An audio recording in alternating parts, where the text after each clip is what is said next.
Orang kaya nggak kerja keras. Coba kamu suruh Elon Musk ikut rapat RT jam 7 pagi. Terus lanjut jemput anak ke sekolah, naik motor matic mogok. Kita ini nggak butuh Elon Musk. Kita butuh stres. Iya, stres. Kali ini kita bahas buku The Stress Paradox. Segmen 1. Stres itu nggak semua buruk. Selama ini kita pikir stres itu kayak mantan toksik. Harus dijauhi sejauh-jauhnya. Tapi tunggu dulu. Ternyata ada stres yang baik. Namanya hormesis. Hormesis ini seperti nge-gym buat sel kita. Lo pikir angkat beban itu nyiksa. Padahal justru bikin untuk tumbuh. Nah, stres yang baik itu begitu. Dikit-dikit ditekan, sel kita malah bilang, ayo, gasken. Kita bersihin rumah, perbaiki kerusakan, siap tempur. Jadi, kalau kamu sekarang ngerasa hidup itu berat, mungkin itu peluang tubuh kamu lagi upgrade ke versi yang lebih tangguh.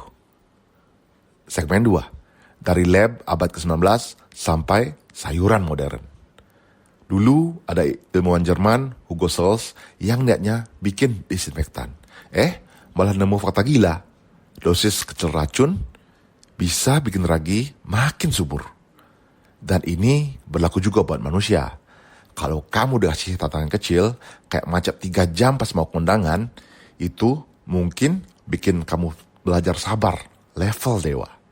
Bahkan tanaman aja kalau nggak stres, nggak ada hama, nggak ada badai, nggak bisa bikin fitokimia pelindung. Makanya sayur organik itu lebih berisi. Jadi kadang hidup yang nggak nyaman justru lebih bergizi. Segmen 3. Puasa bukan sekedar ibadah. Puasa bukan cuma perkara iman, ini juga sains. Waktu kita puasa, tubuh itu masuk mode survival dan mulai benahin diri. Juga bersihin diri kayak kamu yang tiba-tiba nyapu rumah pas tahu gebetan mau main. Insulin turun, lemak dibakar, sel jadi lebih efisien. Bahkan puasa 14 jam sehari yang disebut time restricted eating itu udah cukup buat trigger sistem perbaikan tubuh kamu.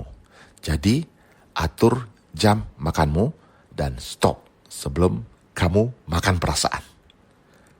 Segmen 4. Olahraga. Stres yang bikin awet muda. Olahraga itu kayak mantan posesif.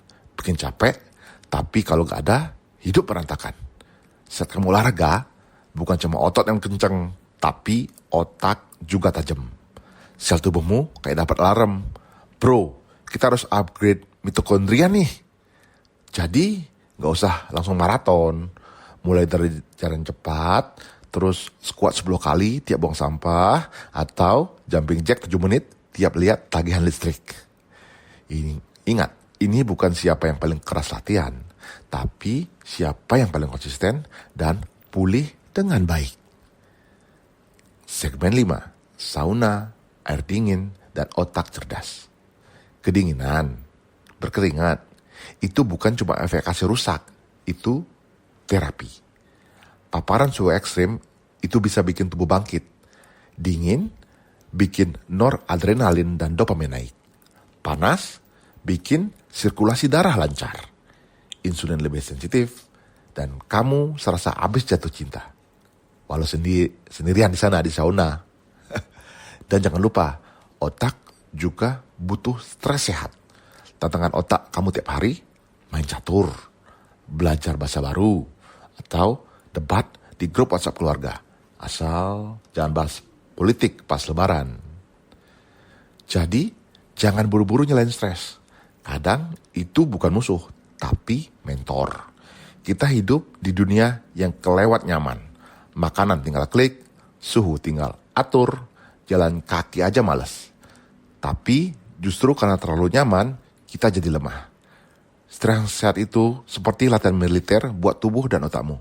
Nyakitin dikit, tapi bikin kuat luar biasa. Ingat ini, stres bukan alasan untuk menyerah, tapi alasan untuk naik level.